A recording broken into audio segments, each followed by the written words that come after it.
Hey there, and welcome to Breakfast with Mark Daniels for Tuesday, February 25th, 2020.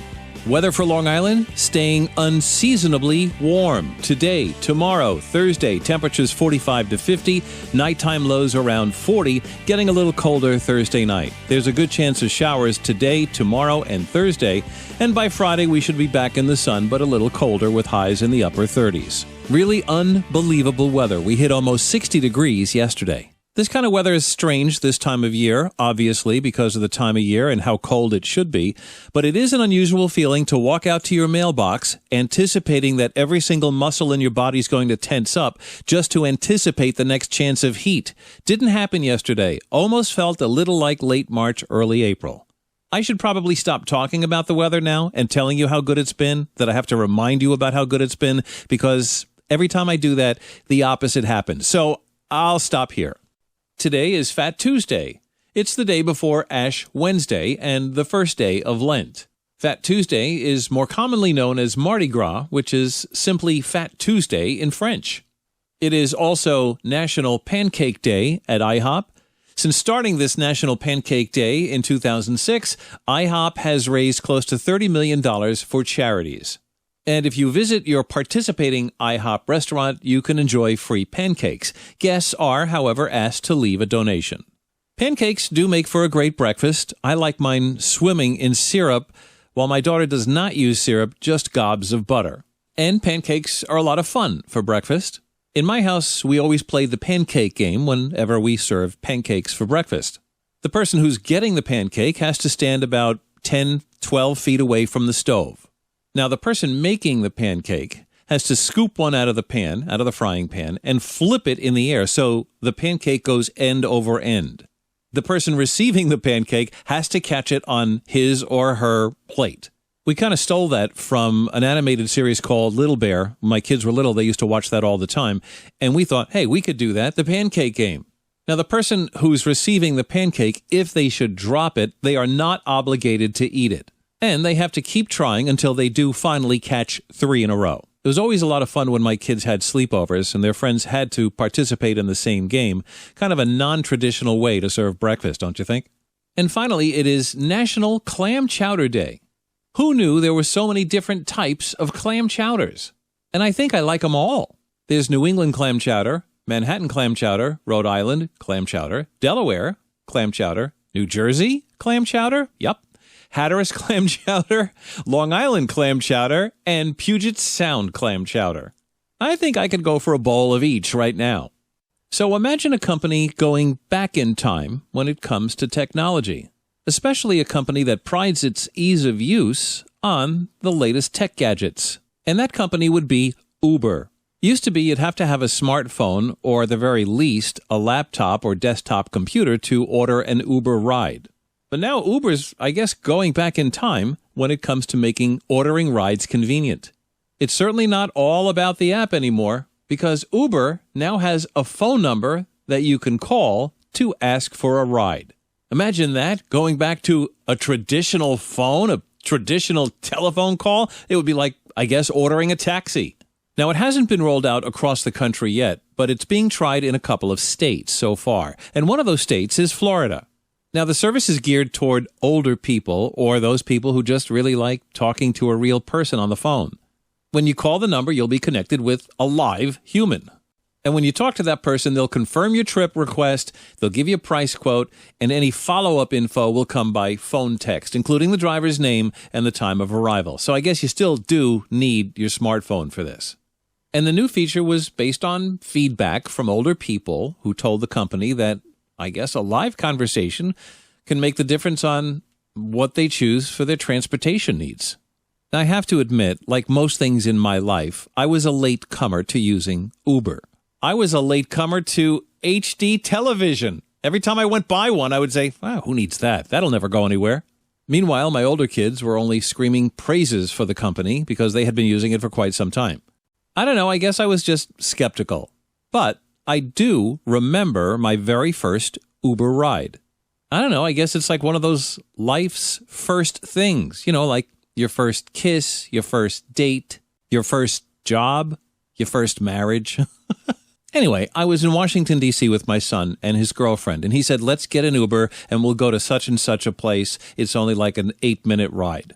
So the Uber comes after he ordered it on the app, and I get in the car and I'm like, I'm getting in a stranger's car that I don't know, that I've never met. It was like an everyday car, it's like, a Toyota Camry. I mean, normally when I take public transportation, these things are like, especially with taxis, they're bright yellow with a flashing sign on the top, or you take the train and you can tell that it's MTA, Long Island Railroad. This was an unmarked everyday car that you would see at Stop and Shop. So we all got in the car once we verified that he was our Uber driver. And to, I guess, ease some of my anxiety, I immediately announced to him that, hey, how you doing? This is my very first Uber ride. And it was. I mean, the guy was great. He gave me a really big smile, and he started passing out cookies. And, of course, that awkward conversation that follows the passing out of the cookies, we'd ask the driver where he was from, how did he get started, does he like it, does he have another job, and how often does he do Uber?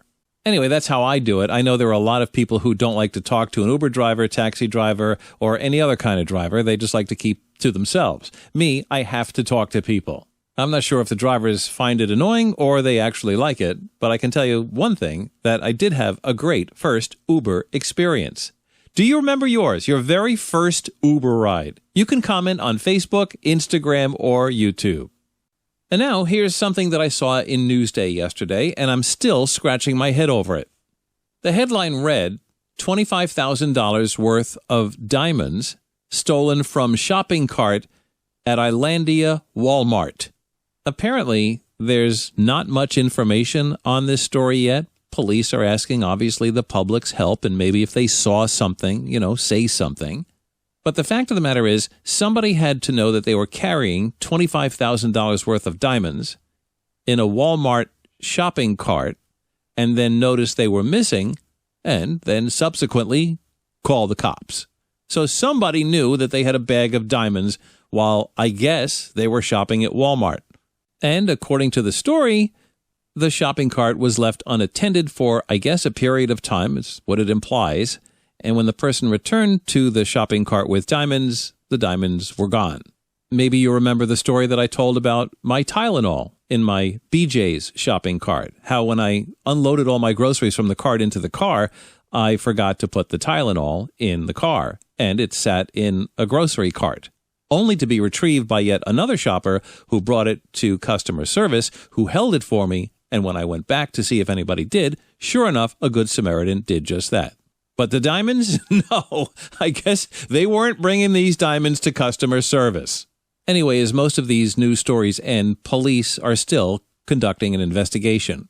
But the bigger question still remains. Why would anybody bring $25,000 in diamonds to an Islandia Walmart in a bag? Anyway, and on top of that, do the unthinkable and leave them unattended? The only diamond that I ever carried around with me was my wife's engagement ring. And during the course of my transportation or my travels, I probably checked my pocket 20 times to make sure the darn thing was in there. Maybe somebody took the guy's grocery cart and realized there was a bag in there, and when he got to open up the bag, when he was going to unload his groceries and put them in his car or her car, maybe they saw that there was $25,000 worth of diamonds. But I probably would not have gone to customer service with them. I'd probably have gone to the cops, and hopefully the person would have gotten them back. Anyway, it still sounds kind of fishy to me, and I hope to find out what happened to the 25 G's worth of diamonds. And if it's all innocent, I hope the person gets them back and maybe has learned a lesson. My son found some cash a long time ago, and he immediately gave me a call, and he said, what should he do? And I said, well, it's not your money. Somebody obviously lost this cash. So you should try to make every effort possible to return it. So he went into every store that he could find within a reasonable distance from the parking lot where he left his car, and he informed each store manager what he had found, not the exact amount, but that he had found some money, and if somebody reported it missing, the exact dollar amount, and about what day it was, he would give it back to him. He waited about a month and called each store at least once a week to see if anybody came forward, but found no one. It really wasn't a lot of money, but it was more about the principle of returning somebody's lost property that I wanted to make clear to him. Because all of us probably could say that, yeah, we've lost something valuable and important during our lives. And it would be nice, maybe you did get it back, and, well, maybe you didn't. Hopefully, if I hear anything else about the missing $25,000 in diamonds, I will let you know. And finally today, it's hard to believe we're at the end of February here, and it is high camp season. You know, summer camps for the kids. The one thing we don't want to hear as parents when school's out for summer is, "I'm so bored, I have nothing to do." 2 months out of school is really quite a long time for a working mom or dad to play cruise director to your little ones. It's always nice to do things together, but unfortunately, you can't all the time. Not everybody can afford summer camp, whether it's sleepaway camp or if it's day camp, because it is quite pricey. But for those of you who are considering it, check out Newsday yesterday, because there was a center spread on summer camps. Here we go. Obviously, these camps want to make sure they have enough enrollment to make a profit for the summer of, 2020. And you as a parent, if you're considering sending your kid, now would be the time to start considering before you get closed out. I liken it to the fashion industry. We see all the summer new stuff come out and get publicized in January? And then we see all the winter stuff comes out and gets publicized in July. The Newsday article goes into quite a bit of detail, telling you that there are camps for every sport, academic level, or specialty interest. It's not just campfires anymore. But the idea is to get you thinking about it now to maybe save yourself some money and aggravation by the time May and June hit. My kids did go to camp, mostly a day camp type of format. But the most memorable camp for my daughter anyway was the Three Village Musical Theater Company. Now, if your kid likes to sing and dance and perform on stage, this is the camp for them. They spent several weeks putting on a show and coordinate music and dance and outfits, and then they put on 3 or 4 shows at the end of the term, and the parents get to come and watch. And I'll never, ever forget it. The other camp my boys did was through the Boy Scouts. I'll never forget the first day I sent my oldest son, Mark, to sleepaway camp for 1 week with the Boy Scouts in, I believe it was Pennsylvania. And even though I knew most of the scout leaders involved, it was still a lot of anxiety leaving your kid hundreds of miles away. Who knows what's going to happen? As it turned out, both of my boys did it for several summers with the Boy Scouts, and they had an awesome, awesome time. Matter of fact, it was probably the best bang for your buck when it came to sleepaway camp, and for 7 days, we really got our money's worth. As a matter of fact, when the boys got a little bit older, they took a trip to Mount Washington and climbed Mount Washington. I don't mean with like ropes and chains and spikes that you see these professional mountain climbers doing. It was supervised by the Boy Scouts, and I'll never forget the picture that I still have of the two of them standing at the summit of Mount Washington, the highest point in the East. Me, on the other hand, my camping wasn't quite as extravagant as my daughter's theater camp or my son's Boy Scout camp. I remember going to camp, and I remember only 2 or maybe 3 things about it, because it was quite a while ago. And the 2 things that stand out to me are, number 1, I remember sitting in a very hot, open room and making lanyards, which I've totally forgotten how to do. Do kids still make lanyards? And 2 was right before we were going to go home on the bus, because it was a day camp, I remember getting served a snack, and the snack consisted of 2 things. 1 was graham crackers, and 2 was what we called bug juice. It was, I guess, sweetened Kool-Aid, but I loved it. And the combination of the 2, it was a palate's delight. Oh, 2 other things just came to mind. Yes, there was a swimming pool there. It was kind of hurt. And I remember learning how to box, and I was terrified because I didn't want to get my head blown off by some other kid who was bigger than me. So if you're thinking about sending your kid to camp, now might be a time to start doing your research. Happy lanyard making.